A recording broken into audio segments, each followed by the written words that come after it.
5 নৱেম্বৰৰ পৰা অনুষ্ঠিত হৈছে সোণাপুৰ আঞ্চলিক ৰাস মহোৎসৱ। ৰাস মহোৎসৱৰ মুকলি সভাত অংশগ্ৰহণ কৰে প্ৰতিদিন টাইমৰ মুখ্য সম্পাদক নিতুমণি শইকীয়া। শ্ৰীকৃষ্ণৰ দৰ্শন আৰু আধ্যাত্মিক চেতনাই কেনেকৈ আমাক সকলোৰে আত্মা আৰু পৰমাত্মাৰ মাজত মিলন ঘটায় সেই সম্পৰ্কত বিস্তৃত ব্যাখ্যা আগবঢ়ায় নিতুমণি শইকীয়াই। কৃষ্ণ দৰ্শনৰ এই চেতনাই সমাজত মানৱীয় প্ৰমূল্যবোধৰ শিক্ষা দিয়ে বুলি মন্তব্য কৰিলে নিতুমণি শইকীয়াই। মুকলি সভাত উপস্থিত থাকে সাংসদ বিজুলী কলিতা মেধি, অজাপৰ সভাপতি লৰিণজ্যোতি গগৈকে ধৰি কেইবাগৰাকীও বিশিষ্ট ব্যক্তি।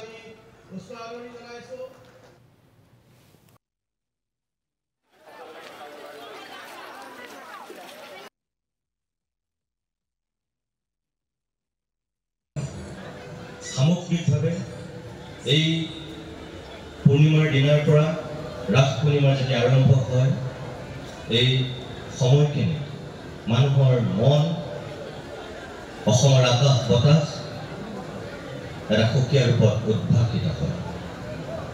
আৰু মই ভাবোঁ এইবাৰ অসমৰ উজনিৰ পৰা নামনি কৰি মাজুলীৰ পৰা এই সোণাপুৰলৈকে যদি মই ৰাসৰ পৰিৱেশটোৰ কথা কওঁ তেনেহ'লে মই ভাবোঁ যে মানুহৰ সমাৱেশ আছে, কিন্তু সেই সমাৱেশত কিবা এটা নাই।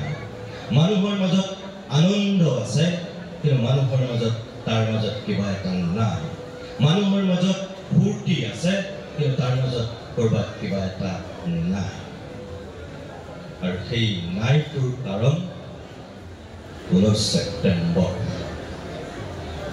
অৰ্থাৎ আজি 55 দিন হৈছে আজি অসমীয়া মানুহে তাক হেৰুৱালে।